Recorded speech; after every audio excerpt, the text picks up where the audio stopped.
Amis du jour, chalutations. Pour les petits nouveaux, moi c'est Sekhmet, et je vous souhaite la bienvenue dans mon podcast littéraire. Dans mon émission, je vais tenter 3 fois par semaine de vous donner envie de découvrir des livres de tout poil, récents et moins récents. Alors, si ça vous tente, c'est par ici la suite. Aujourd'hui, je vais vous présenter Les Carnets de l'apothicaire tome 7 de Hyuga Natsu, publié chez les éditions Lumens. Dans ce nouveau tome de la série, nous allons retrouver notre cher Mao Mao au cœur de la cour intérieure. Comme avec chaque suite qui comporte des informations spoilantes, je vous avertis, puis vous laisse mettre de votre propre barque, et c'est encore vrai aujourd'hui.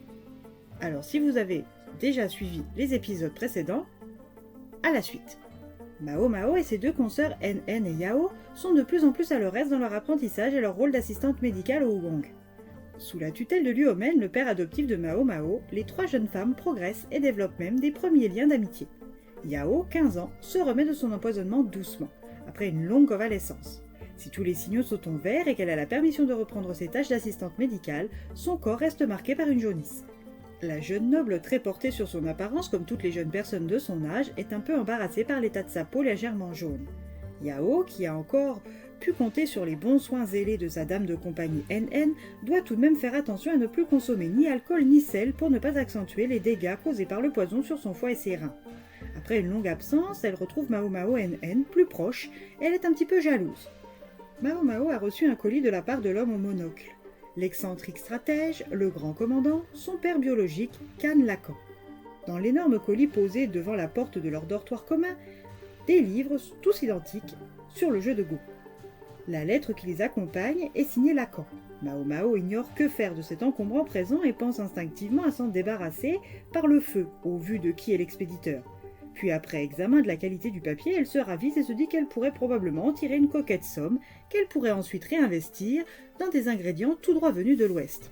Depuis l'arrivée de la prêtresse de Shao et du père de l'impératrice Gyokyo, de nombreuses pépites très tentantes pour l'herboriste qu'elle est s'étalent sur les marchés. NN, qui apprécie ce jeu, lui propose une pièce d'argent pour un exemplaire. Mao Mao sent le bon filon arriver. Les 3 apprentis conviennent de se rendre le lendemain au marché pour trouver de quoi camoufler le teint de Yao. Au marché, Mao Mao s'est muni de quelques exemplaires afin de passer chez un libraire tâter le terrain. Mao Mao, qui a longtemps vécu parmi les courtisanes du palais vert de gris dans le quartier des plaisirs, connaît bon nombre de secrets de beauté et de maquillage. Elle décide de conduire ses 2 amis à l'une des boutiques préférées de la tenancière du palais vert de gris.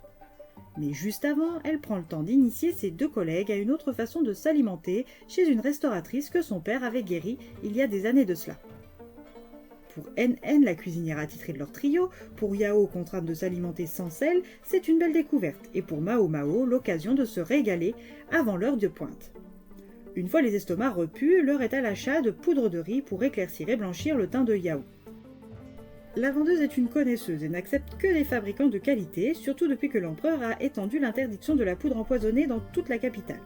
Durant leur emplette, elles sont interrompues par la fille de la patronne, car il y a un problème avec la poudre de riz fraîchement livrée par un nouveau fournisseur.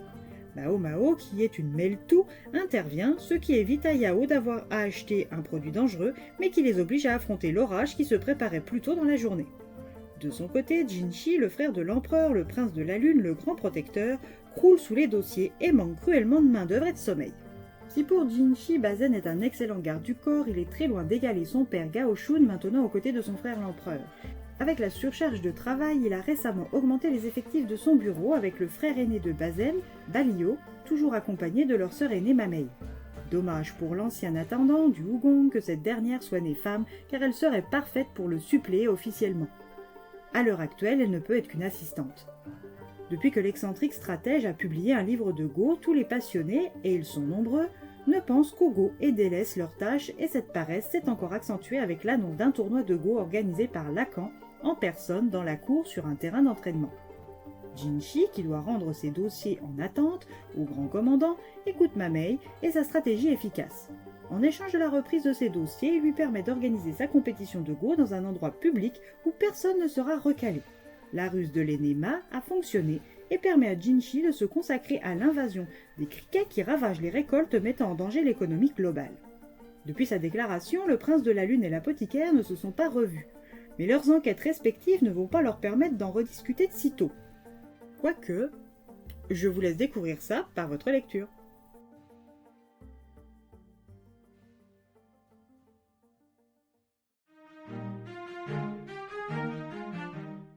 encore un plaisir de retourner à la cour au Hugong, de retrouver Mao Mao, Jinshi, En, Yao, Bazen et les autres, un tome qui se lit bien et qui donne toujours plus envie de poursuivre la lecture. Et bien voilà, j'en ai fini pour aujourd'hui. J'espère que cet épisode vous aura plu et vous aura donné des nouvelles idées de lecture.